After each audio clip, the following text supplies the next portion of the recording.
చేశానా నేను కూడా ఆ అందాల లోకానికి మరొకసారి తీసుకొని వచ్చేసారా? నమస్కారం. JVAS re releasing on May 9th. Jagadeka Veerudu Athiloka Sundari cinema విడుదలై 35 సంవత్సరాలు పూర్తి చేసుకుంటున్నటువంటి ఈ తరుణంలో మళ్ళీ సినిమాని రీ రిలీజ్ చేస్తున్నారు May 9వ తారీఖున. ఈ సినిమాతో ట్రావెల్ చేసిన వాళ్ళకి మాత్రమే కాదు, ఈ సినిమాని చూసిన వాళ్ళకి కూడా అది ఒక ఎమోషన్. మరి మన మెమరీస్ని అలాగే టీమ్ మెమరీస్ని ఒకసారి రిఫ్రెష్ చేసుకుందామా? ఎదురులేని మనిషి సినిమాతో ప్రొడ్యూసర్గా ఈ ఫిల్మ్ ఇండస్ట్రీలోకి ఎంటర్ అయ్యి ఆ సినిమా టైటిల్కి తగ్గట్టుగానే ఎన్నో super duper and blockbuster సినిమాల్ని మనకు అందించి మనందరికీ ఎంతో దగ్గరైనటువంటి జగదేక వీరుడు అతిలోక సుందరి లాంటి సినిమాని అందించిన the great producer Ashwini Dutt గారికి స్వాగతం పలుకుతున్నాము.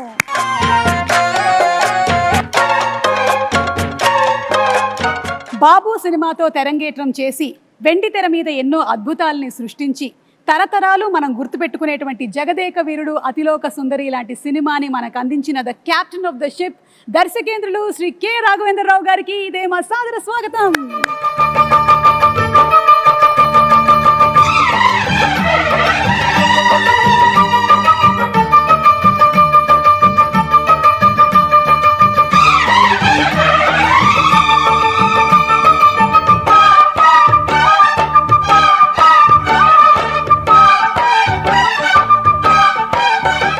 ఒక్కొక్క పాత్రని ఒక మైలురాయిగా మలిచి ఒక్కొక్క సినిమాతో కని విని ఎరగనటువంటి సామ్రాజ్యాన్ని సృష్టించి అప్పటికి ఇప్పటికీ ఎప్పటికీ మనందరి మనసుల్లో జగదేక వీరుడు మెగాస్టార్ చిరంజీవి గారికి ఇదే మా సాదర స్వాగతం, సుస్వాగతం.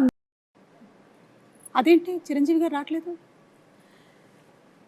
మా అందరి మనసులో పదిలంగా ఎప్పటికీ స్థానాన్ని సంపాదించుకున్న మా మెగాస్టార్ గారికి సాదర స్వాగతం పలుకుతున్నాము.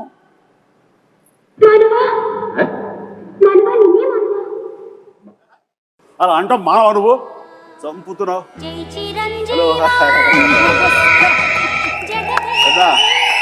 సుఖమాయిట్టుండు. ఓ సుఖం సుఖం. ಚೆನ್ನಾಗಿದ್ದೀರಾ? ಚೆನ್ನಾಗಿದ್ದೀನಿ. బాగున్నారు కదా? బాగున్నాను. నల్ల ఇరుకంగా నల్ల ఇరుకే కేంచో బాబు కైసా యార్. ఓ మై గాడ్, ఇన్ని లాంగ్వేజెస్ లో చిరంజీవి గారు హౌ ఇస్ ఇట్? నాకు ఇష్టమై నేర్చుకోవాలమ్మా, కష్టమై ఈయన చెప్పారు కదా అని చెప్పేసి 35 ఏళ్ల క్రితం నేర్చుకున్నాను. ఎందుకంటే గైడు రాజు అనే క్యారెక్టర్ తోటి. నా పేరే రాజు, ఎం పేర్దా రాజు, మేరా నామ్ రాజు, మై నేమ్ ఈజ్ రాజు, మన భారతంలో కౌరవులు పాండవులు. So the creator of the film K Raghavendra Rao గారు అండ్ జగదేక వీరుడు మా చిరంజీవి గారు అలాగే మా నిర్మాత అశ్విని దత్ గారు ముగ్గురు రెడీగా ఉన్నారు. ఈ సినిమా రిలీజ్ అయ్యి 35 సంవత్సరాలు అవుతున్నటువంటి ఈ తరుణంలో మళ్ళీ రీ రిలీజ్ May 9వ తారీఖున జరగబోతుంది. ఒక్కసారి మెమరీస్ అన్ని రిఫ్రెష్ చేసుకుందామా? ముగ్గురికి మరొకసారి సాదర స్వాగతం పలుకుతున్నాము. Very very hearty welcome and congratulations. సినిమా May 9వ తారీఖున మళ్ళీ రీ రిలీజ్ అవుతుంది 35 సంవత్సరాల తర్వాత. How does it feel Raghavendra Rao గారు? ఎలా అనిపిస్తుంది? ఇంద్రలోకం నుంచి ఇక్కడ దిగినంత అందులో అవును, మేము మళ్ళీ ఇంద్రలోకానికి వెళ్తున్నామా, స్వర్గం చూడబోతున్నామా? స్వర్గం అంటే వెంకయ్యనాయుడు గారు అప్పుడప్పుడు అంటూ ఉంటారు, రాఘవేంద్ర గారి సినిమాలు స్వర్గాన్ని పైనుంచి కిందకు దిగుతారని. దాని ఇన్స్పిరేషన్ కూడా ఆ పిక్చర్ గురించే. అలా జగదేవకురుడికి అసలు మాకు చాలా మెమరీస్ ఉన్నాయి. మా మెగాస్టార్ చిరంజీవి గారు సినిమా విడుదలై 35 సంవత్సరాలు అవుతుంది. మా గ్లామర్లు మారుతున్నాయి కానీ అప్పటికి ఇప్పటికీ ఇంకా పెరుగుతుందే కానీ మా చిరంజీవి గారి గ్లామర్ ఏ మాత్రం తరగటం లేదు. సార్ ఎలా అనిపిస్తుంది May 9వ తారీఖున మళ్ళీ రీ రిలీజ్ అవుతుంది? Really exciting Suma. And 35 years అయిందా అన్న భావం కలుగుతుంది. ఎందుకంటే ఆ షూటింగ్లో ప్రతి మూమెంట్, ప్రతిరోజు షూటింగ్లో ఉన్న ఎక్స్పీరియన్సెస్, అది ఆన్ స్క్రీన్ కానీ బిహైండ్ ద స్క్రీన్ కానీ సచ్ వండర్ఫుల్ మూమెంట్స్ అనమాట. అవన్నీ ఇప్పటికీ కళ్ళకు కట్టినట్లు ఉన్నాయి. ఇందాక ముగ్గురు గదిలో కూర్చొని అవన్నీ నెమరు వేసుకుంటుంటే నిన్న మొన్న జరిగినట్లు తప్ప 35 years అలా పాస్ అయిపోయింది. అండ్ అశ్విని దత్ గారు, మీ feeling of releasing on May 9th? కళ్ళబడ నీళ్ళు వస్తున్నాయి అమ్మా, ఆనంద బాష్పాలు. ఇది గ్రేట్ వెంచర్.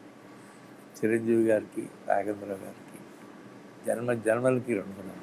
చిరంజీవి గారు అండ్ శ్రీదేవి గారు ఆ కెమిస్ట్రీ, ఆ ఆన్ స్క్రీన్ ప్రెజెన్స్, అసలు ఆ ఎనర్జీ వేరే లెవెల్. మీరిద్దరూ కలిసి చేసినటువంటి అంటే పేరుగా చేసిన ఫస్ట్ సినిమానేనా చిరంజీవి గారు ఇది? ఫస్ట్ అని చెప్పాలి కానీ నిజానికి ఫస్ట్ కాదు.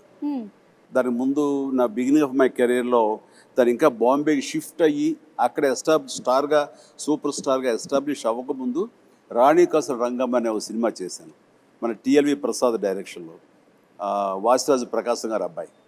అండ్ ఆ సినిమా తర్వాత మళ్ళీ మన గురువుగారి డైరెక్షన్లోనే మోసగాడు అనే సినిమాలో సోహన్ బాబు హీరోగా, అందులో అమ్మాయి డ్యూయల్ క్యారెక్టర్, ఒకటి కొంచెం వ్యాంపిష్గా ఉంటుంది, ఒక అమ్మాయి చాలా బుద్ధిమంతురాలు. ఆ వ్యాంపిష్గా ఉన్న అమ్మాయి పక్కన చేశాను. అది ఇద్దరికైపు ఒక సాంగ్ కూడా పెట్టారు ఆయన మాకు. బట్ అక్కడ చిన్న శాంపుల్గా వదిలేరు, దాన్ని పెద్ద ఎత్తున ఈ సినిమాలో కుదిరింది. చెప్పాలంటే ఈ సినిమా చేస్తున్నంతసేపు నాకు పాత సినిమాలన్నీ మైండ్ నుంచి పోయింది. ఈ సినిమా ఫస్ట్ సినిమా అన్నంతగా ఇన్వాల్వ్ అయ్యాం, ఫస్ట్ సినిమా అన్నంతగా జెల్ అయ్యాము, ఆ కెమిస్ట్రీ కుదిరింది, అలా ఇన్వాల్వ్ అయ్యాం. ఆడియన్స్ కూడా ఆ సినిమాలు ఉన్నాయా అంటే ఇప్పుడు నేను చెప్పాను కాబట్టి వాళ్ళు గుర్తించుకోవాలి తప్ప వాళ్ళ దృష్టిలో కూడా ఇదే ఫస్ట్ సినిమా అనుకోవచ్చు. ఎగ్జాక్ట్లీ. సో రాఘవేంద్రరావు గారు ఈ థాట్ మీకు ఎలా వచ్చింది అసలు? ఈ సినిమా ముందు జగదేక సుందరం ముందు వరుసగా 3 సినిమాలు ఫెయిల్ అయినాయి. ఒంటరి పోరాటం, రుద్రనేత, అగ్ని అయిపోయింది, రాఘవేంద్రరావు పని అయిపోయింది. నెక్స్ట్ సినిమాలు చేయడం. ఆ టైంలో దత్తు గారు ఒక లైన్ వినిపించారు. అందరికీ ఏంటంటే ఆయన ఇప్పుడు ఫ్లాప్లో ఉన్నారుగా చేయరన్నారు. ఇండస్ట్రీలో చాలామంది అనుకున్నారు అప్పుడు.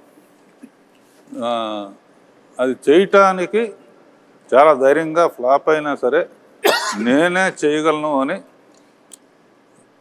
చిరంజీవి దత్తు గారు ఒప్పుకున్నందుకు ముందు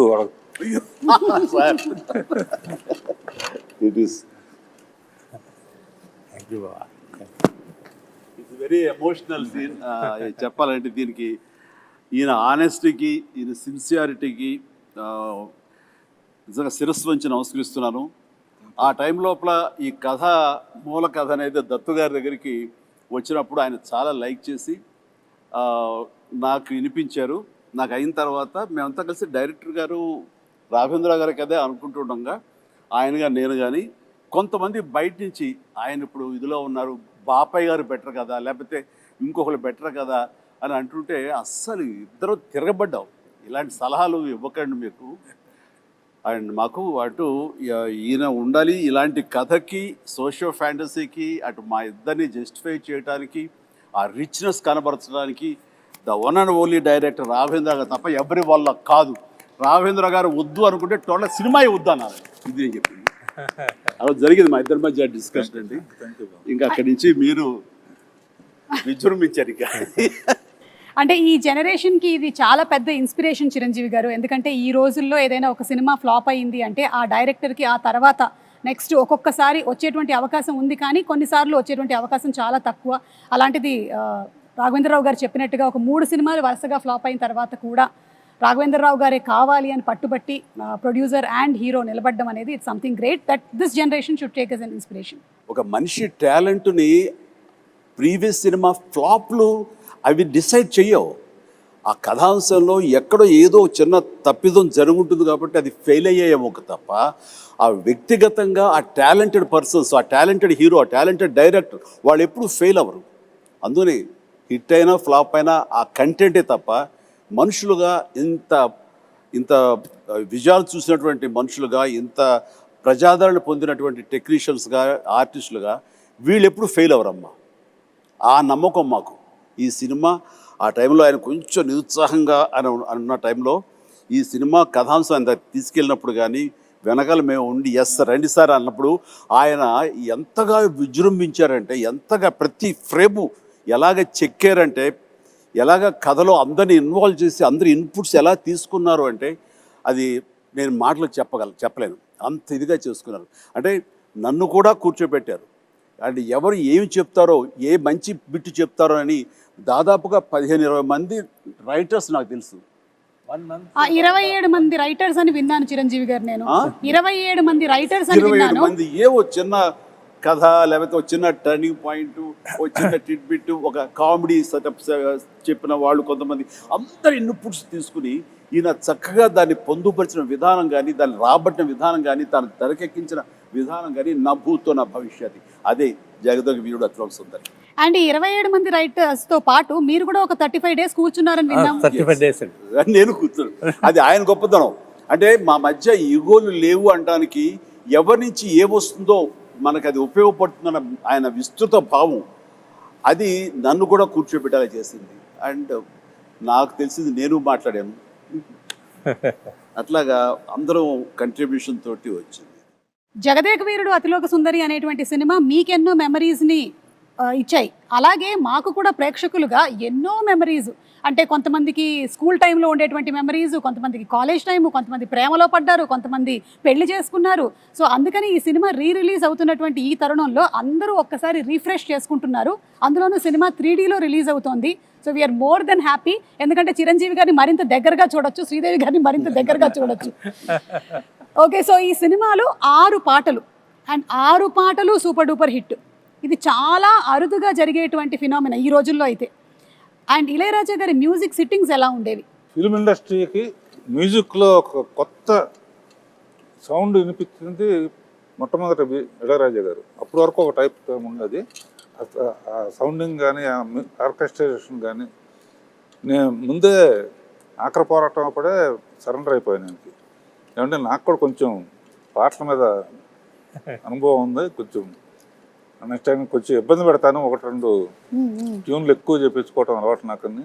పాపం ఆయన కూడా ఒప్పుకుని ప్రతి పాట వింటాం, మళ్ళీ ఆమె అందరం ఫైనలైజ్ చేయటం. ఇళయరాజా గారు జగదేక వీరుడు, ఆయన సంగీతం అతిలోక సుందరి అని చెప్పి ఒక్కటే మాటలో చెప్పేశారు మీరు అసలు. ఎస్, నిజంగా కాదు. సాంగు యమహో, ఊటీలో యమహో తెస్తున్నప్పుడు అసలు పోటీ పడి చిరకాలం గుర్తుండిపోయే సాంగ్స్, పాడుకునే సాంగ్స్, అవి పుట్టిన సమయం ఎంత తెలుసా? 3 hours 4 hours. ఉదయం కంపోజింగ్కి వెళ్ళారు, ఆయనకి థీమ్ చెప్పారు, ఎలాకున్న కథ దాని లీడ్ సీన్ చెప్పారు. వేటూరు గారు ఇళయరాజా గారు కూర్చున్నారు. మేమిద్దరం వేరే సాంగ్ చేసుకుంటూ మేము విజయవాహిని సెట్కి వచ్చాము.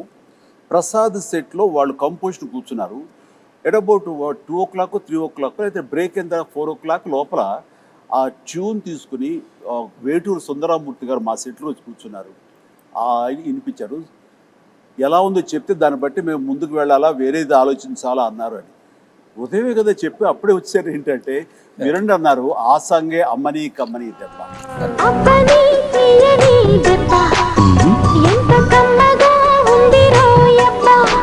సాంగ్ ఎండలో తీసాం, అబ్బని తీయని దెబ్బ. అంత పెద్ద హిట్. 1.5 day. ఎస్, 1.5 డేలో. Yes. Bengaluru race course, Brindavan garden, అక్కడి నుంచి నైట్ జర్నీ చేసి కాస్త మన ఊటీలో ఒక లొకేషన్. ఇది అబ్బాయి లైట్ సారీ, అమ్మాయి బ్లాక్ సారీస్, అలా ట్రావెల్ చేస్తూ పగలు చేసుకుంటూ నైట్ ట్రావెల్ చేస్తూ అలా చేసుకుంటూ 1.5 day. 1.5 డేలో చేసినటువంటి సాంగ్ 35 years అయినా సరే ఇంకా సూపర్ డూపర్ హిట్ గా రన్ ఏ అవుతూనే ఉంది. ప్రోగ్రాంలో కూడా ప్రతి ప్రోగ్రాంలో ఆ పాట ఉంది. అవును. అలాగే సార్, ఈ సినిమా గురించి ఇంకొకటి కూడా విన్నాను. ఇది ఫస్ట్ మానస సరోవరం కాదు, మూన్ మీద అని అనుకున్నారంట కదా? అవును అవును, కొద్ది రోజులు పాటు డిస్కషన్. ఎక్కువ మంది రైటర్స్ వచ్చినప్పుడు ఒక్కొక్కళ్ళు ఒక్కొక్క సలహా ఇవ్వటంలో అదొకటి అయ్యి ఉండొచ్చు. ఓకే. వీరేంద్రనాథ్, జంజారా, సత్యానంద్, విజయేంద్ర ప్రసాద్, తమిళ అతని పేరేంటి బాగా, మన అతని పేరు తమిళ అతను కామెడీ సీన్స్ అండి. తర్వాత అందులో నాకు బాగా ఇష్టమైన క్యారెక్టర్ రామానంద్ గారిది. జీపు కోసం ఎదురు చూస్తూ ఉంటాడు, టైం అయింది కొట్టించుకోవటానికి. వండర్ఫుల్ కామెడీ అది. అట్లాగా ఫైనల్గా మానస సరోవరానికి షిఫ్ట్ అయ్యారు. షిఫ్ట్ అయ్యారు. సో అనుకోవడం మాత్రం వాస్తవం, ఎవరో ఒకళ్ళు దాన్ని ప్రస్తావించడం. అంటే రకరకాల ఇద్దరు ఎక్కడ కలిస్తే బాగుంటుంది దాని మీద ఇందాక డైరెక్ట్గా చెప్పినట్టుగా మూన్ మీద అయితే ఎలా ఉంటుంది, ఇక్కడి నుంచి అవసరంతో నాకు డబ్బులు అవసరం, బాగా ఇంటి పడిపోయిన ఒక అమ్మాయిని ట్రీట్మెంట్ ఇవ్వడం కోసం ఆ డబ్బులు కావాలంటే ఎవరో ఒక సైంటిస్ట్ ఇచ్చిన ఆఫర్కి నేను చంద్రలోకం మీదకి వెళ్తే అక్కడ శ్రీదేవి కనపడితే అక్కడ సహజంగానే స్లో మోషన్లో నడుస్తూ ఉంటుంది కాబట్టి అదొక అందాలు వచ్చి దేవతలాగా తీయచ్చు అనేది ఉంది. కొన్నాళ్ళు పోయిన తర్వాత ఇంకెక్కడైనా బెటరా అని చెప్పేసి సో అట్లా అందరూ అనటంలో నేను కూడా ఒక మాటగా మానస సరోవరం అప్పుడే చైనీస్ వాళ్ళ వాళ్ళ కంట్రోల్ నుంచి జనరలైజ్ చేసి ఇండియన్స్ కూడా రావచ్చు అని అన్నారు. మన పూర్వం జగదేక వీరుడు అనే ఒక సినిమా ఉంది రామారావు గారి, అందులో దేవతలు మానస సరోవరం దగ్గర దిగుతారనే ప్రతీతి ఉంది. సో ఆ రోజు ఆ ప్యానల్ డిస్కషన్లో నేను అప్పుడే చూసిన ఈ న్యూస్ని వాళ్ళందరి ముందు చెప్తే అక్కడ దిగితే అయితే బాగానే ఉంటుంది. ఎందుకంటే ఇప్పటికి కూడా కొంత మానస సరోవరం వెళ్ళి అక్కడ స్టార్స్ దిగుతుంటే అవే దేవతలు అనుకుంటూ వాటిని దర్శనం చేసుకుని వచ్చే నమ్మకం ఇప్పటికీ ఉంది. అదైతే మోస్ట్ రిలవెంట్గా ఉంటుందని దాని మీద అందరం కలిసి ఏకాభిప్రాయం వచ్చి ఎస్ మీరు అన్నమాట మీరు అందరూ అక్కడ మానస సరోవరం దిగుతున్నారు కదా, రేపొద్దు తెర మీద చూపిస్తా చూడండి ఛాలెంజ్ అంటూ ఈయన అన్న మాట నేను ఇప్పటికీ మర్చిపోలేను. చూస్తుంటే కనుక ఆ స్వర్గాన్ని ఆ మొత్తం మానస సరోవరాన్ని ఒరిజినల్ అందాలు కూడా అంత ఇదిగా ఉండవు. అది విజయ వాహిని స్టూడియో 8th ఫ్లోర్లో ఆయన అది క్రియేట్ చేశారు. That is greatness of Raghavendra Rao గారు, గ్రేట్. అండ్ అలాగే చిరంజీవి గారు అంటే ఈ రోజుల్లో మీరు నిజంగానే ఒక పెద్ద ఇన్స్పిరేషన్ అని చెప్పడానికి ఇంకొక రీజన్ ఏంటంటే మాకు తెలిసింది మీరు 105 జ్వరంతో కూడా సాంగ్ని ఒక 3 to 4 days వర్క్ చేసి కంప్లీట్ చేసి అండ్ ఆ తర్వాత వెళ్ళి హాస్పిటలైజ్ అయ్యారని విన్నాము. అది ఏ సాంగ్? అది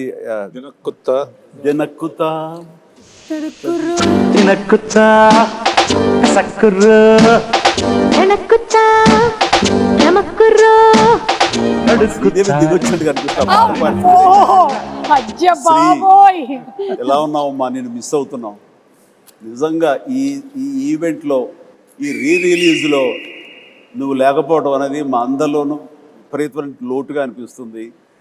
ఈ క్షణం నిన్ను మనస్ఫూర్తిగా తలుచుకుంటూ నీకు నివాళులు అర్పిస్తూ ఈ ప్రోగ్రాము ఈ రిలీజు వీళ్ళ పర్మిషన్ తీసుకుంటున్నాను, వాళ్ళ కాదనరు.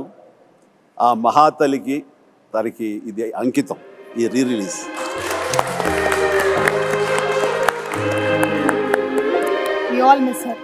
తను మళ్ళీ గుర్తు చేసుకుంటూ ఆ సాంగ్ అప్పుడు అది last song of the film. అది ఆల్మోస్ట్ May 9th రిలీజ్ అంటే కనుక ఎగ్జాక్ట్లీ 10 days ముందు ఇది సాంగ్ పెట్టారు, లాస్ట్ సాంగ్. నాకు ఏదో ఒంట్లంతా నొప్పులతోటి ఫ్యూరిష్గా అనిపిస్తుంది. అయినా సరే first day shooting, second day shooting, ఇది సెట్ సాంగ్ కాబట్టి ఇంకా బాగా తీయాలని ఎక్కువ మంది పెట్టారు కాబట్టి ఇది ఇంకొక 4-5 days ఎక్స్ట్రా షూటింగ్ జరిగింది. సెకండ్ డే నుంచి ఓపిక ఉండట్లేదు, చూస్తే ఫీవర్గా అనిపిస్తుంది. మేకప్ రూమ్లో కూర్చుని ఖాళీగా ఉన్నప్పుడు డాక్టర్స్ దీంట్లో ఆ ట్రీట్మెంట్ తీసుకుంటూ మళ్ళీ పిలవగానే మళ్ళీ అక్కడికి వెళ్ళి ఆ సుందరం మాస్టర్ గారు ఉండేవారు, ప్రభుదేవ ఉండేవారు, డైరెక్టర్ గారు, వీళ్ళందరూ కంపోజ్ చేసే సాంగ్ని దెన్ అండ్ దేర్ ఓన్లీ ఎక్కువ రిహార్సల్స్కి వచ్చేసి ఓపిక లేదు, ఫటాఫట్ చేసేసి మళ్ళీ కుర్చేసి కూలబడిపోయేవాడిని. ఇట్లా డైరెక్టర్ నా మీద జాలేసి కొన్ని షాట్లు చిరంజీవి లేకపోయినా పర్లేదు శ్రీదేవితో మేనేజ్ చేద్దారు కొన్ని చేశారు, కొన్ని నేను తప్పనిసరిగా ఉండే చోట్ల మాత్రం నేను చేశాను. అండ్ ఎంత ఓపికగా చేశానంటే నేను గుర్తుందో లేదు బాబాయ్, ఏదో ఒకటి మేనేజ్ చేద్దాం, ఒక 2 days రెస్ట్ తీసుకో, తర్వాత డే అండ్ నైట్ చేసేద్దాం అనుకోవడం. అంటే 2 days ఏమో ఈ జ్వరం ఏం జ్వరమో ఎలా ఉంటుందో తెలియదు. అండ్ ప్రొడ్యూసర్ ఆయన ఫేస్ చూస్తుంటే పాపం ఆయన కూడా రెస్ట్ తీసుకోవాలంటే ఉంటారు. ఇది ద బెస్ట్ రిలీజ్, అందరూ హాలిడేస్, మే మంత్ చాలా మంచి రిలీజ్, ఇది పోగొట్టుకోకూడదు, ఇది అందరితో పాటు నాకు నష్టమే కాబట్టి ఆ నష్టాన్ని అధిగమించాలంటే కొంచెం కష్టపడాలి అనుకున్నాను. అండ్ చేసేసాను, అయిపోయింది. చేసిన తర్వాత కట్ చేస్తే లాస్ట్ షాట్ ఏం చేసాను తెలీదు, అయిపోయింది, వైండప్ చేశారు, గుమ్మడికాయ కొట్టారని తెలియదు కానీ ఇక్కడ డామ్ అని పడిపోయాను. మళ్ళీ స్పృహలోకి వచ్చేసరికి నేను విజయ హాస్పిటల్ అంటే విజయ వాహిని స్టూడియోకి రోడ్డు దాటితే విజయ హాస్పిటల్ అనేవాడు, ఇది కోడంబాకం దగ్గర. అండ్ అక్కడ వెళ్ళి జాయిన్ అయ్యారు. 2 days తర్వాత స్పృహలోకి వచ్చారు. ఆ జ్వరం ఏంటంటే మలేరియా. దారుణమైనటువంటి ఇది. కానీ అంటే అలా అలా చేయాల్సి వచ్చింది, Exactly. చేయాలి అంతే. నేను వెళ్ళి రెస్ట్ తీసుకుంటాను, మీరు రిలీజ్ పోస్ట్పోన్ చేసుకోండి అంటే నా మీద ఉన్న ఇష్టంతో, అభిమానంతో, నిజమే జెన్యూన్ కారణం కాబట్టి ఎవ్వరూ కాదనే పరిస్థితి కాదు. కానీ నో, ఆ ప్రొఫెషన్కి న్యాయం చేయాలి అంటే నేను ఖచ్చితంగా కష్టపడాలి. అదేదో పర్వాలేదు నాకు అంటే ఓపిక ఉన్నంత వరకు లాస్ట్ మినిట్ వరకు చేసేసి ఫినిష్ చేశాం. అలాగే హీరోకి ప్రొడ్యూసర్కి మధ్యలో ఉండాల్సినటువంటి రిలేషన్షిప్ ఈ జనరేషన్ మిమ్మల్ని చూసి నేర్చుకోవాలి. ఒక హీరో ప్రొడ్యూసర్ని ఎలా గౌరవించాలి, ప్రొడ్యూసర్ హీరోని ఎలా చూసుకోవాలి అనేది మీరిద్దరూ you have set an example. దీని గురించి మీరు ఏమైనా? చిరంజీవి గారు ఒక మహానటుడు, మహా మనిషి. అన్నీ ఆలోచించి అన్ని నిర్ణయాలు తీసుకున్నారంటే దానికి ఎదురు లేదు. జగదేగుడు అతిలోక సుందరి తీసిన తర్వాత 2, 3, 4 ఆటోమేటిక్గా వెళ్ళిపోయింది. అది ఆయన గొప్పతనానికి, ఆయన మంచితనానికి నిదర్శనం. దీన్ని కాంట్రడిక్ట్ చేస్తూ మాట్లాడతానండి. దీన్ని నేను పూర్తిగా ఒప్పుకోనిది. నేను ఇండస్ట్రీకి వచ్చిన తర్వాత దత్తు గారి మాటలో కానివ్వండి, ఇతర సీనియర్ ప్రొడ్యూసర్ మాటలో కానివ్వండి, మా రాఘవేంద్ర గారి మాటల్లో కానివ్వండి, నందమూరి తారక రామారావు గారు ఆ మహానటుడు ప్రొడ్యూసర్కి ఎంత విలువిస్తారు, వాళ్ళు ఎంత బాగా చూసుకుంటారు, ఒక బిడ్డల్లా చూసుకుంటారు. చిన్న వయసులో వచ్చేటువంటి కాలేజీ స్టూడెంట్గా వచ్చేటువంటి అశ్విన్ దత్ గారు మొట్టమొదటిగా సినిమా తీయాలి రామారావు గారితో అంటే ఆయన బచ్చాగాడి నువ్వేంటి నాతో సినిమా తీసేది అని అనలా. ఆయన ఈయనలో ఉండేటటువంటి ఆ ఎంతూజియాజం, చెయ్యాలన్న తపన ఆయనకి గ్రహించి అలాగే తప్పకుండా చేద్దామంటే ఒక బిడ్డలాగా వాత్సల్యం చూపించారు. ఆ చూపించడం, సినిమాలు తీయటం, ఈయన ప్రొడ్యూసర్ని చేయటం కాకుండా ఆయన చూపించిన ప్రేమకి ఆయన బ్యానర్ వైజయంతి మూవీస్ అనే బ్యానర్కి రామారావు గారు ఊదింది పెట్టారంటే ఈయన హీరోలకు ఇచ్చేటటువంటి తండ్రి లాంటి ఆయనకి ఇచ్చిన విలువ, ఆయన వీళ్ళ బిడ్డలాగా చూసుకున్న విలువ, ఇవన్నీ వింటుంటే మాలాగా వచ్చేవాళ్ళకి మేము ఎంత ఇదిగా ప్రొడ్యూసర్లు గౌరవించుకోవాలని ఆయన నుంచి మేము నేర్చుకున్నామండి. కరెక్ట్.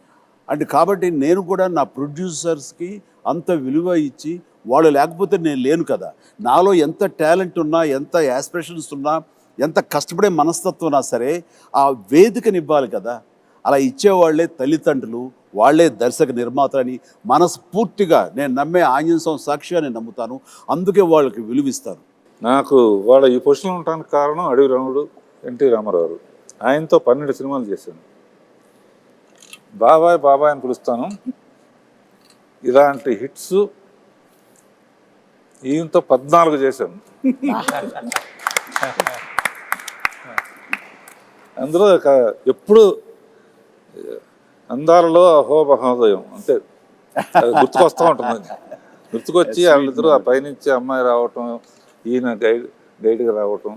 అందులో పర్టికులర్గా హైలైట్ ఇళయరాజా గారి హ్యాట్స్ ఆఫ్ అని వస్తుంది ఏంటంటే, ఒక దండకం లాంటిది జై చిరంజీవి అని ఒక పాటలాగా చేసి అందులో, ఎందుకంటే హీరో అనేవాడు గబుక్కున వెళ్ళి తెచ్చుకోవచ్చు.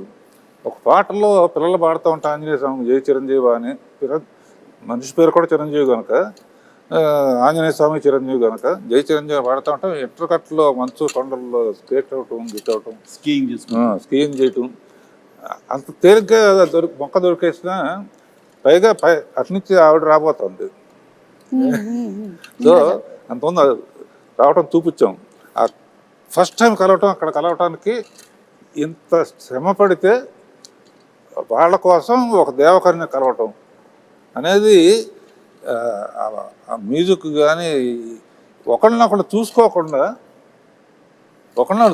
టోటల్గా జరగదు. మొత్తం ఒకే చోట ఉంటాం, బట్ హైడ్ అండ్ సీక్ లాగా ఉంటుంది. ఎవరు ఒకళ్ళొకరు కలుసుకొని చూసుకోరు. కానీ ఆ పాటలో ఇద్దరి మధ్య ఒక లవ్ స్టోరీలా తీశారు.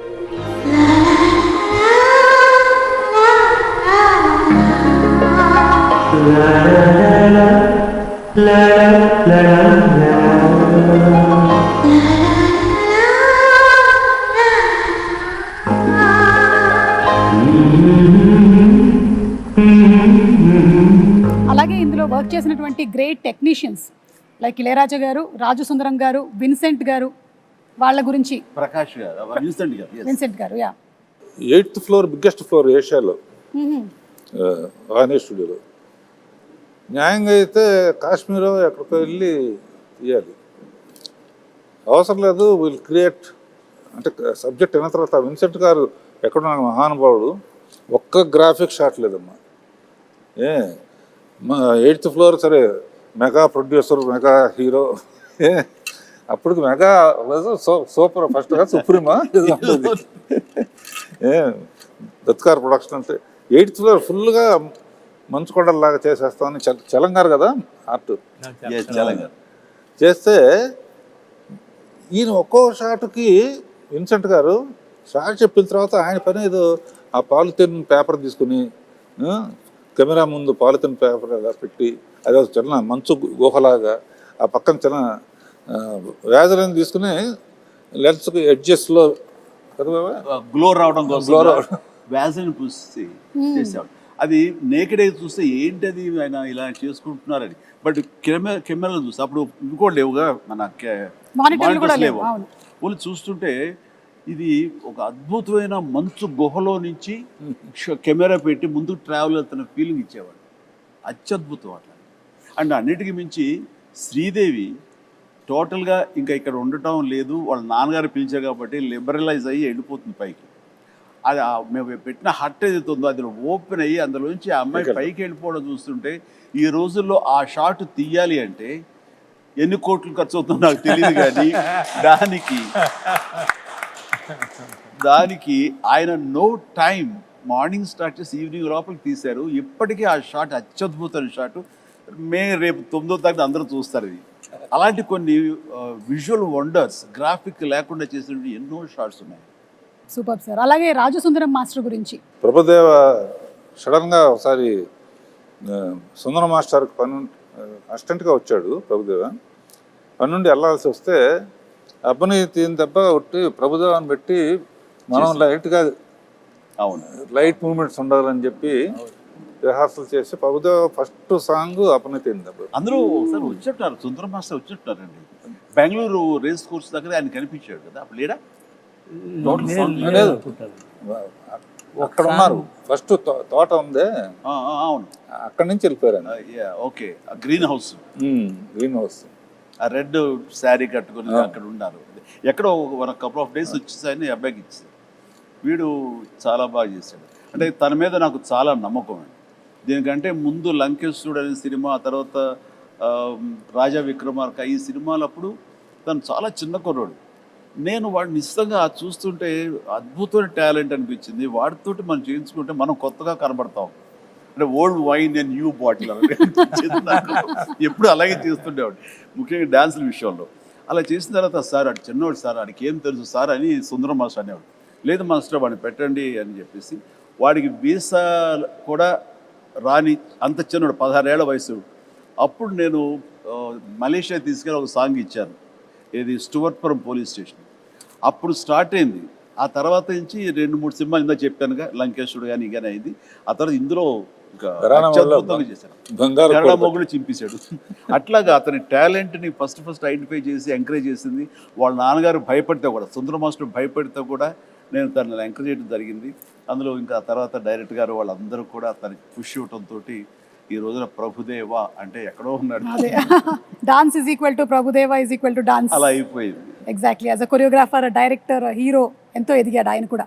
అంటే ఆ సినిమాలో అన్ని చాలా మంచి చెప్పుకుంటాం, ఎన్ని కష్టాలు పడ్డారో చెప్పుకోవట్లేదు. ఇది మలేరియా రావడం, హాస్పిటల్, అది ఆ కష్టం కాదు. అన్ఫర్గెటబుల్ మూమెంట్స్ లో కష్టాలు కూడా. అంటే నవంబరు డిసెంబర్లో ఊటీలో చలి ఎలా ఉంటుందో మీకు తెలుసు కదా. అంటే మేమంతా మార్చి వెళ్ళాం సార్, సో మాకు తెలియదు నవంబర్ డిసెంబర్ కదా. డిసెంబరును నవంబర్ వెళ్ళండి, మ్యూజిక్ రికార్డింగ్ వాయించాల్సి వస్తుంది పళ్ళతోటి. అండ్ అలాంటిది మిడ్ నైట్ పైన బట్టలు లేకుండా చిన్న గోచి కట్టుకుని ఆంజనేయం వేషం వేసుకుని ఒక ఫైట్ సీక్వెన్స్ తీశారు. ఆ చలిలో ఆ వేషం వేసిన తర్వాత ఒంటి మీద ఒక పూనకంలాగా వచ్చి ఏ మాత్రం చలి లేదు, ఏమీ లేదు, అంత బాగా చూసుకున్నారు. వెంటనే వేడి దుప్పట్లు కప్పేసేవాళ్ళు, చేసేవాళ్ళు. అండ్ చలిమంట వేసి కాచుకునేవాళ్ళం. It is nice. అన్ని రకాల మంచి అసలు 35 ఏళ్ళు అయిందంటే అసలు నమ్మొద్దే అట్లా అన్ని కంటికి గుర్తున్నాయి. అదే నా ముందు మాట. అంటే మీ ఎవరికి కూడా అంత ఏజ్ కూడా కాలేదండి, అది ప్రాబ్లం. నీలాగా ఒక సుమకు తప్ప. రావేంద్ర గారు మీకేమైనా అన్ఫర్గెటబుల్ మూమెంట్స్ లేదంటే ఇలాంటి ఎక్స్పీరియన్సెస్ ఏమైనా ఉన్నాయా? ఇంకా ఒకటి గ్యారంటీగా చెప్పగలను, ఇలాంటి హిట్ మళ్ళీ రాదు. ఎన్ని పిక్చర్లని రావచ్చు కానీ, ఎందుకంటే చాలా సినిమాలు హిట్ అవుతున్నాయి. బట్ భయంకరమైన తుఫానులో చెట్లు విరిగిపోయి అన్ని థియేటర్లు మునిగిపోయి అన్ని థియేటర్లు మూసేస్తే జనం వెళ్ళట్లేదని చెప్పేసి తెచ్చినట్టు ఫైర్ ఇంజిన్ తెప్పించి నీళ్లు బయటికి తోడుతూ వీళ్ళు కుర్చీల మీద కార్లు వేసుకుని కింద నీళ్లు సినిమా చూశారు, ఎంజాయ్ చేశారు. ఈ చరిత్ర మళ్ళీ ఇంతకన్నా ఎక్కువ డబ్బు రావచ్చు కానీ తుఫాన్ కూడా రావాలిగా, తుఫాన్ రావాలి. అదొకటే కాకుండా ఒక చోట శ్రీకాకుళం రాఘద్రావు ఎరగదీశారు. మా బాస్ని సూపర్ తీశారు. తమాషా ఏంటి, మా బాసుని ఎరగ తీసేశారు మీరు అని. నెక్స్ట్ ఏమన్నా సార్ మీకు విషయం తెలిసి చెప్పంటారా అంటుంది. ఏంట్రా, ఈ సినిమా ఎవరైనా సరే 3 సార్లు చూడాలంటే అన్నాడు. 3 గంటల లెక్క 2 అనొచ్చు లేదా 10 అనొచ్చు. 3 గంటల లెక్క అంటే ఒకసారి మా బాస్ చిరంజీవి గారికి వస్తుంది చూడాలండి, ఒకసారి శ్రీదేవి ఎట్లా చేస్తుందో చూడాలి, ఒకసారి ఇద్దరు కలిసి ఎట్లా చేస్తారో చూడాలి. ఆడియన్స్లోకి వెళ్తే కానీ అసలు ఆ విషయం తెలియదమ్మా మనకి. నిజంగా ఇప్పుడు ఆలోచించి రేపు రిలీజ్ అయిన తర్వాత పాట చూడు యమహో కానీ దాన్ని చూస్తే ఎవరు చూస్తారు? ఎగ్జాక్ట్లీ. వాడు అంటే ఇప్పుడు రిలీజ్ అయ్యి ఇక్కడే కూర్చుని వాళ్ళు మాట్లాడటం కాదు, కామన్ మ్యాన్ ఏమనుకుంటున్నాడు, కామన్ మ్యాన్ హీరోని గుండెల్లో పెట్టుకు చూసుకుంటాడు. అందుకనే ఫస్ట్ చిరంజీవిని చూడాలి ఒకసారి, తర్వాత శ్రీదేవిని చూడాలి ఒకసారి, ఇద్దరిని కలిపి చూడాలి ఒకసారి. ఆ యాంగిల్లో రేపు రిలీజ్ అయిన తర్వాత సో జగదేక వీరుడు అతిలోక సుందరి సినిమాతో మీకు ఎన్ని మెమరీస్ అయితే ఉన్నాయో అన్ని మెమరీస్ ఈ సినిమాని చూసిన వాళ్ళకి కూడా ఉంది. వాళ్ళకి ఆ ఫ్యాన్ మూమెంట్స్, వాళ్ళు ఎంజాయ్ చేసినటువంటి మూమెంట్స్ అన్నిటినీ కలిపి ఒక చిన్న వీడియోగా ప్రెజెంట్ చేస్తున్నాము. So let's have the fans video please. Hero Chiranjeevi బాగా గుర్తుకొస్తుంది. శ్రీదేవి మానవ డైలాగ్ గుర్తొస్తుంది. బ్రహ్మానందం కామెడీ. నాకు స్వర్గలోకం గుర్తొస్తుంది. శ్రీదేవి చిరంజీవి చిరంజీవి శ్రీదేవి ఉంగరం గుర్తుకొస్తుంది బాబు. శ్రీదేవి చిరంజీవి గారు. రాఘవేంద్ర రావు చిన్నపిల్లలాగా శ్రీదేవి చేసిన యాక్షన్. శ్రీదేవి ఫస్ట్ చిరంజీవి గారి స్టెప్స్ గుర్తొస్తాయి. రాజు అనే అదొక డైలాగ్ గుర్తొస్తుంది. ప్రియతమా అబ్బని తీయని దెబ్బ. జై చిరంజీవా. ప్రియతమా. నా పేరే రాజు. నాకేమో జై చిరంజీవ. నా పేరే రాజు. జై చిరంజీవి జగదేక వీర. అబ్బని తీయని దెబ్బ. అమరీష్ పురి.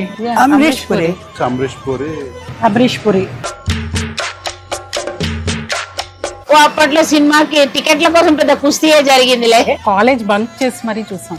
ఫ్రెండ్స్ అంతా వెళ్ళి బాగా ఎంజాయ్ చేసాం సినిమాని. అప్పట్లో ఫ్రెండ్స్ తో చూసాం, ఇప్పుడు ఫ్యామిలీతో చూసాం. నేనైతే కజిన్స్ తో చూసాను. సినిమాలో మా ఫ్యామిలీతో కలిపి చూసాను. ఫ్యామిలీతో చూసాము. మా బ్రదర్స్, మా ఫ్యామిలీ అంతా కూడా ఒక 3 times చూసాం. అప్పట్లో టీవీలో చూసాను ఫస్ట్ టైం, ఇప్పుడు May 9th థియేటర్ లో చూస్తాం. రామ్ చరణ్ పెట్టే తీయాలి. Hero should be Chiranjeevi. Charan ని ప్లస్ జాహ్నవి కపూర్ ఉంది. ఎవరిని పెట్టొద్దండి, చిరంజీవి గారి సినిమా చిరంజీవి గారికే బాగుంటది. రామ్ చరణ్ తమన్నా అయితే బాగుంటుంది. రామ్ చరణ్ అండ్ జాహ్నవి కపూర్. రామ్ చరణ్ తమన్నా అయితే బాగుంటుంది. Tamannaah and Ram Charan. I can't imagine any other except Chiranjeevi. అది ఇప్పుడు వచ్చినా సరే స్క్రీన్ లోకి చూడటానికి రెడీగా ఉన్నాం. 35 years తర్వాత మన జగదేవి రాజలోకంగా రిలీజ్ అవుతుంది కాబట్టి చూడాలని కోరుకుంటున్నాను. ఎప్పుడెప్పుడు రిలీజ్ అవుద్దా, ఎప్పుడెప్పుడు థియేటర్కి వెళ్ళి చూద్దామా, ఇంకా పోనకాలు లోడింగే అక్కడ ఫ్రెండ్స్ అందరితో. అదే సినిమా రిలీజ్ వస్తే తప్పకుండా చూస్తాం. వెళ్తే ఫ్యామిలీతోనే వెళ్తాం. ఇప్పుడు మెగాస్టార్ చిరంజీవి గారు తీసిన సినిమాల్లో అన్నిటికన్నా కూడా మరపులేని సినిమా జగదేక వీరుడు అతిలోక సుందరి. నేను మా హోల్ ఫ్యామిలీ ఫ్రెండ్స్ అందరినీ లాక్కొని వెళ్తాను. ఎందుకంటే ఐ బిలీవ్ దట్ ఈ మూవీ ఈ జనరేషన్ వాళ్ళు చూడాలి. ఈ టైమ్స్ మూవీస్ కూడా బీట్ చేస్తుంది. అది మళ్ళీ రేపు May 9 రిలీజ్ అవుతుందంటే దాని గురించి వేయగలిగితే వెయిట్ చేస్తున్నాం. కంపల్సరిగా ఆ రోజు మార్నింగ్ షోలో చూస్తున్నాం. జై చిరంజీవి. అంటే కొన్ని సినిమాలకి కొన్ని క్వశ్చన్స్ అడిగారంటే కొన్నిటికి సమాధానం దొరకదు, విలన్ ఎవరు ఏంటి అని. కానీ ఈ సినిమా విషయంలో ప్రతి ఒక్కటి, ఇది మాత్రమే కాదు, అడిగితే చిరంజీవి గారు అబ్బనీతి అని దెబ్బలో ఫస్ట్ వేసుకున్న షర్ట్ కలర్ ఏంటి, శ్రీదేవి గారి శారీ కలర్ ఏంటి, దాంతో సహా చెప్పగలిగిన వాళ్ళు చాలామంది ఉన్నారు అంటే అది అతిశయోక్తి కాదు. అలాంటి ఇంపాక్ట్ క్రియేట్ చేసింది ఈ cinema. So that's the fan video. ఇంకా చాలా ఉన్నాయి కానీ కొన్ని క్లుప్తంగా తీసుకొని వచ్చి చూపించడం జరిగింది. చాలా మంది ఎదురు చూస్తున్నారమ్మా. ఎస్, ఎందుకంటే ఆ టైంలో చూడని వాళ్ళు టీవీలో చూశారు. ఈ సినిమా పెద్ద స్క్రీన్ మీద చూడాలండి. కరెక్ట్. మా హాస్టల్లో అందరూ నాకన్నా బాగా చిన్నవాళ్ళు, 28-25 ఏళ్ళ వాళ్ళు. వాళ్ళందరూ ఎగిరి గంతేస్తున్నారు ఎప్పుడు చూడాలని. ఎందుకు టీవీలో చూసాము, ఎన్నిసార్లు చూసినా కూడా ఫస్ట్ డే ఫస్ట్ షో జనంలో చూడాలి అని డిసైడ్ చేసుకున్నారు. అలా మామూలు సినిమాల్లో ఉండే వాళ్ళే చూడాలనుకుంటా ఉంటే మరి ఆడియన్స్కి ఎలా ఉంటుంది? డబుల్ ఎంతూజియాజంగా ఉంటుంది. సో అలా కాదు, అది వాళ్ళు అంటుంటే నాకు స్ఫురణకు వస్తుంది. కట్టప్ప బాహుబలిని ఎందుకు చంపాడు అని ఒక లీడ్ క్యూరియాసిటీ పెంచి పార్ట్ 2కి అది దోహదపడింది. అందరూ ఆ ట్రాప్లో ఉండి ఆ ఆలోచనతో వెయిట్ చేశారు. ఆ జగదేక వీరుడు అతిలోక సుందరిలో చిరంజీవి ఇసిరేసినటువంటి ఆ రింగుని చేప మింగింది.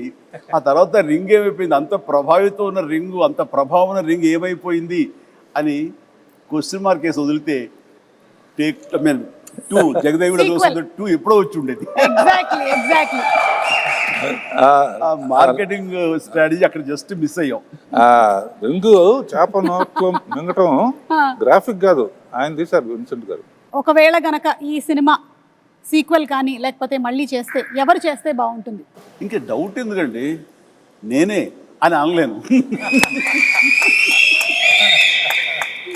నిజంగా నన్నే అక్కడ పెడితే కనుక అలాగే ఉండేందుకు అన్ని రకాల ప్రయత్నాలు చేస్తారు. అలాగే ఉంటాను, రాణిస్తాను, రెప్పిస్తాను. కాకపోతే అలా అనడం అనేది కొంచెం అంబిషియస్ అవుతుంది. కాబట్టి అవ్వదండి, నా ఉద్దేశం రామ్ చరణ్ అలాగే శ్రీదేవి కూతురు జాహ్నవి చేస్తే బాగుంటుంది. So I think this is big breaking news. Ram Charan గారు అండ్ జాహ్నవి గనక జగదేక వీరుడు అతిలోక సుందరి మనకి పార్ట్ 2 కానీ సీక్వెల్ కానీ వస్తే it will be super fantastic. So ఇప్పుడు అందరి నెక్స్ట్ జనరేషన్ వాళ్ళు ఈ జగదేక వీరుడు అతిలోక సుందరి చేస్తే, అంటే జాహ్నవి, రామ్ చరణ్ అండ్ అనుకుంటే నా ప్రొడ్యూసర్గా వాళ్ళ కూతుళ్ళు అనుకుంటే వీణ పర్యవేక్షణ ఉండాలి, ఖచ్చితంగా ఒక నిఘా ఉండాలి. వాళ్ళ అల్లు డైరెక్ట్ చేసి సరిపోతుంది. నాగశ్విన్ గారు, be ready for Jagadeka Veerudu Athiloka Sundari part 2. ఇది లిఖించబడింది, ఖచ్చితంగా ఇది చరిత్ర అవుతుంది. బట్ రాఘవేంద్ర గారి పర్యవేక్షణలో జరగాలి. అండ్ నాగ్ అశ్విన్ దీన్ని డెఫినెట్గా జస్టిఫై చేయగలడు. ఖచ్చితంగా అది నేను ఫస్ట్ కాపీ ఖచ్చితంగా చూస్తాను. Super sir, super. ఒక 9 ఫొటోస్ చూపించబోతున్నాము. ఎందుకంటే May 9న రిలీజ్ అవుతుంది సినిమా కాబట్టి 9 ఫోటోలు. ఈ 9 ఫోటోల వెనకాల ఉండేటువంటి కథ ఏంటో మీరు మాకు చెప్పాలి. అమరీష్ పురి గారు, అశ్విని దత్ గారు, సార్ మీరే చెప్పాలి. చిరంజీవి గారు అందరిని బాగా కొడతారు, నన్ను కొంచెం తక్కువ కొట్టమని చెప్పండి. చిరంజీవి గారు అందరినీ బాగా కొడతారు అమరీష్ పురి గారి స్టైల్లో. ఆవాహయామి, ఎంత ఇస్తావు దత్తు అని నాకు అనిపిస్తుంది. దత్ గారు ఇంత ఇస్తానంటున్నారా? అంతే, ఇంత ఇస్తానండి. దత్ గారు మీకేమైనా గుర్తుందా? నాకు గుర్తులేదు కానమ్మా, చిరంజీవి గారు చెప్పిందే కరెక్ట్, ఇంతే ఇస్తానండి. Okay, picture number 2. 105 డిగ్రీల జ్వరాన్ని కూడా లెక్క చేయకుండా నటించి మే 9వ తేదీన చిత్రం విడుదల కావడానికి కారకుడైనటువంటి సుప్రీం చిరంజీవి నిజంగా చిత్ర జగదేక వీరుడు, మనసున్న మహా మనిషి. ఇది కిందది కూడా చూస్తాను. ఇది విన్నావా? విజయవాడలో ₹6.50 టికెట్ మొదటి రోజున మ్యాట్నీ షో 210 రూపాయలకి బ్లాక్ లో అమ్మారట. ₹6 టికెట్ 210కి అమ్మారట. సమ్ 3.14 crores ఆఫ్ టికెట్స్ అంట అమ్ముడిపోయింది అప్పట్లో. Highest in all time record Jagadeka Veerudu Athiloka Sundari. అంటే శ్రీదేవి నాకు ఒక గిఫ్ట్ ఇచ్చింది, ఒక chess, very small chess board with అప్పుడు అది ఎలక్ట్రానిక్ అది, బట్ ఫిజికల్గా మనం లిఫ్ట్ చేసి పెట్టి తప్ప టచ్ ప్యాడ్ లా కాదు. పెడుతుంటే అది కౌంటర్ మళ్ళీ వెయిట్ చేస్తుంది. మనకి కంప్యూటర్ ఆడుతుంది ఒక్కోసారి, లేదంటే తను ఇంగ్లాండ్లో ఎక్కడో కొనుక్కుందంటే తీసుకొచ్చి నాకు గిఫ్ట్ ఇచ్చింది. అండ్ నాకేదో ఇప్పటికీ నా దగ్గర ఉండాలి, మరి అది గుర్తు రావట్లేదు ఎక్కడుందో. ఖాళీ సమయంలో మీ ఇద్దరం కూర్చుని ఆడుతుంటే అనవసరంగా పెద్ద ఆయన వచ్చి డిస్టర్బ్ చేస్తాను.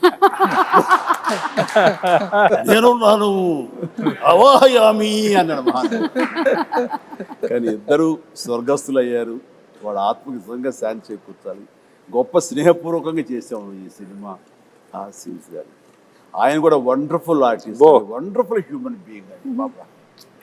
అక్కడ ఉన్నటువంటి చిరంజీవి గారికి ఇక్కడ ఉండే చిరంజీవి గారికి ఏమైనా డిఫరెన్స్ ఉందా? Nothing at all. That is our megastar Jagadeka వీరుడు.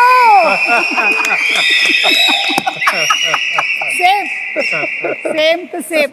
అంటే it is not an easy thing Chiranjeevi గారు. ఇన్ని సంవత్సరాల పాటు ఆ స్టార్డమ్ మీది అలాగే కంటిన్యూ అవుతూ మీరు ఇప్పటికీ అన్ని సినిమాలు చేస్తూ చిన్నపిల్లల దగ్గర నుంచి పెద్దవాళ్ళ వరకు అందరూ మిమ్మల్ని ఇలా లైక్ చేస్తూ ఉన్నారంటే హ్యాట్స్ ఆఫ్ టు యూ.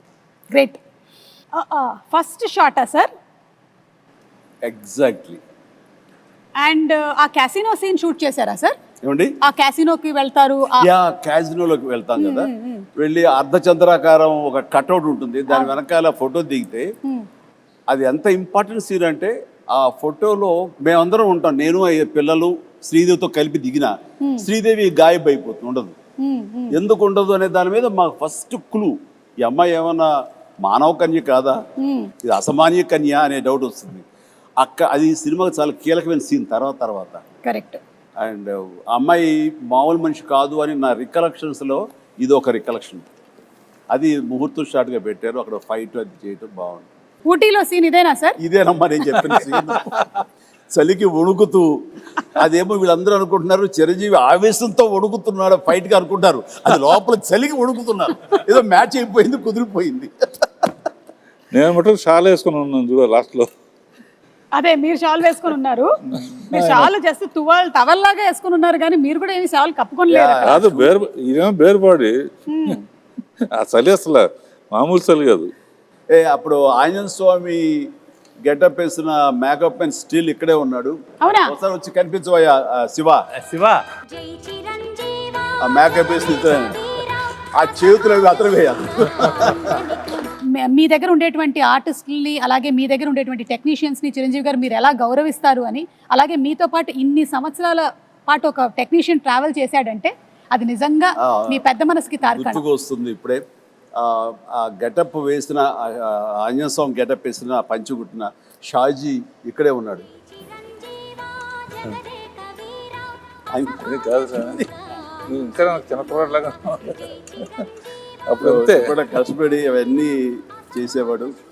అప్పుడు రకరకాల స్టైల్స్ ఏదైనా సరే తనే చేసేవాడు. బట్ సాంగ్స్కు మాత్రం ఈయన బాంబే నుంచి స్పెషల్ కాస్ట్యూమ్ చేయించేవారు. అది ఎవరంటే అతను కిషోర్, బడా సాబ్ కిషోర్.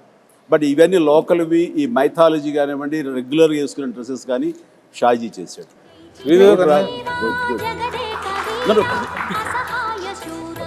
షాజీ గారు కంగ్రాచులేషన్స్ అండి. మీకు కూడా 35 సంవత్సరాలు పూర్తవుతుంది. మే 9th మీరు ఫ్యామిలీతో కలిసి వెళ్ళి సినిమా చూడండి.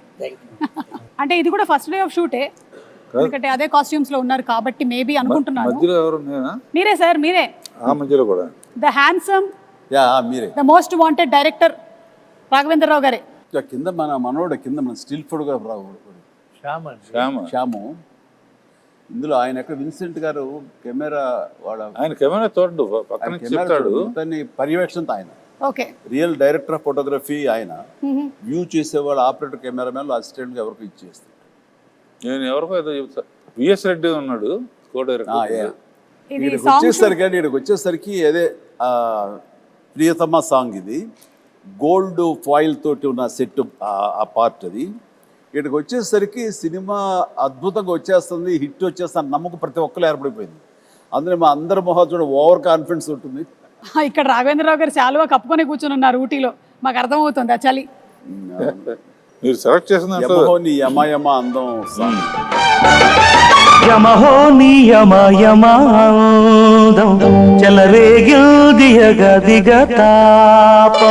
ఏంటంటే నేను విన్నాను స్వప్న గారు వాళ్ళు చెప్పగా దట్ మన అశ్విని దత్ గారి శ్రీమతి గారు వాళ్ళందరూ కంగారు పడుతున్నారంట. అంటే ఇంత సినిమా తీసేశారు, అసలు ఈ సినిమా హిట్ అవుతుందో లేదో, ఆడుతుందో లేదో అని అనుకుంటున్నటువంటి ఆ టైంలో 3 ఏళ్ల కుర్రాడొచ్చి మానవ నాకు కూల్ డ్రింక్ ఇవ్వా అని అడిగారట. ఆ 3 ఏళ్ల కుర్రాడే రామ్ చరణ్. సో ఎప్పుడైతే ఈ మానవ అనేటువంటి డైలాగ్ చెప్పి కూల్ డ్రింక్ ఇవ్వా అని అడిగాడో సినిమా హిట్ అయిపోయింది, పిల్లల్లో కూడా వెళ్ళిపోయింది అనేటువంటి నమ్మకం కలిగింది. మరి ఆ కుర్రాడే ఇప్పుడు మనల్ని నెక్స్ట్ క్వశ్చన్ అడగబోతున్నాడు. So let's have Ram Charan's video please. Congratulations Jagadeka Veerudu Athiloka Sundari dream team తీసిన సినిమా 30 years ముగించింది. నేను డ్రీమ్ టీమ్ అని ఎందుకు అంటున్నానంటే అశ్విని దత్ గారు, ఇళయరాజా గారు, రాఘవేంద్రరావు గారు, ఎండమూరి గారు, విన్సెంట్ గారు, పరుచూరి బ్రదర్స్ గారు, ఇంతమంది లెజెండ్స్ ఇలా ఒక సినిమా కోసం కలవడం అనేది ఎప్పుడు జరగలేదు, నా బహుశా జరగదు కూడా. అందునే మా జనరేషన్ అందరూ వీళ్ళని డ్రీమ్ టీమ్ అంటారు. నాకు చిన్నప్పుడు మెమరీస్, బహుశా నాకు హనుమాన్ మీద భక్తి ఎప్పుడు మొదలైందో తెలియదు, కానీ ఖచ్చితంగా నేను చెప్పగలుగుతాను జై చిరంజీవ జగదేక వీర సాంగ్ నుంచి మొదలైంది ఏమో. It's most memorable film. మా జనరేషన్కి, మా ముందు జనరేషన్లో చాలా మంచి ఫ్యాంటసీ ఫిల్మ్స్ వచ్చినాయి, కానీ నాకు గుర్తుండే first magical adventure romantic film Jagadeka Veerudu. And అని మెమరీస్ ఎన్నో ఉన్నాయి ఆ సినిమాలో, మాట్లాడుకునే సీన్స్ కానీ అవన్నీ. బట్ ఆఖరిలో దేవకన్యగా వెళ్ళిపోతున్న శ్రీదేవి గారు మామూలు మనిషిగా మారిపోవడానికి ఆ రింగ్ తీసి వాటర్లో పడేసినప్పుడు ఒక చేప మింగేస్తుంది. మాకు తెలుసుకోవాలని ఉంది ఆ రింగ్ ఏమైంది, ఆ చేప ఏమైంది. 30 సంవత్సరాలు అయింది, మా ఎవరికి తెలియదు. ఇప్పుడు ఆ రింగ్ ఎక్కడ ఉంది, ఆ చేప ఎక్కడ ఉంది, దీనికి జవాబు ఒక్కలే ఇవ్వగలుగుతారు, మిస్టర్ నాగశ్విన్ గారు.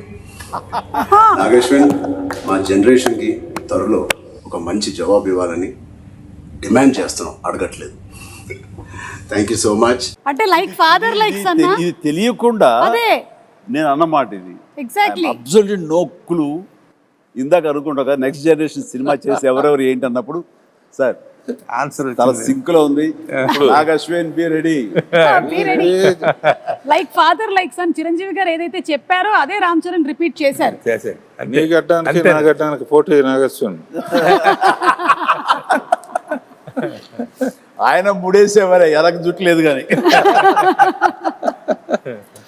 ఓకే, ఏదైనా May 9 మళ్ళీ ఫ్రెష్గా ఇంతకుముందు తీసాను అనుకోకుండా వెళ్ళి చూడబోతున్నాను. అనుకోకుండానే పాట వచ్చినప్పుడు మళ్ళీ అందరూ డబ్బులు వేస్తారు, అది ఎంజాయ్ చేస్తాను. కొన్ని అద్భుతాలు జరిగినప్పుడు ఆనంద బాష్పాలు అంటారే, థియేటర్లో వెనక నుంచి చూస్తూ ఉంటే ఆటకు డబ్బులు వేస్తూ ఉంటే ఆ కళ్ళకు నీళ్ళు వచ్చేస్తాయి. వాళ్ళు చెప్తుంటే వింటమే తప్ప ఆ థియేటర్ ఎక్స్పీరియన్స్ నిజంగా కొన్ని చూడలేకపోయాం. అండ్ అంటే జనరేషన్స్ మారిపోయింది 35 ఏళ్ల క్రితానికి ఇప్పటికీ. అండ్ ఖచ్చితంగా లేటెస్ట్ జనరేషన్ దీని గురించి వినుంటారు తప్ప కని ఉండరు. వాళ్ళందరూ చూడేసేందుకు గొప్ప అవకాశం ఇది. అండ్ మీ పెద్దలు, మీ తల్లిదండ్రులు, ఆ పెద్దవాళ్ళు ఈ సినిమాని ఎంతగా ఆస్వాదించారో మీరు వినుంటారు మాటల్లో. ఖచ్చితంగా అది నిజమా కాదా అని తెలుసుకునేందుకు May 9th ప్రతి ఒక్కళ్ళు, ప్రతి యంగ్స్టర్, ప్రతి చిన్నపిల్లలు వెళ్ళి చూడండి, మీరు ఖచ్చితంగా ఆస్వాదిస్తారు. And entertainment is guaranteed. God bless.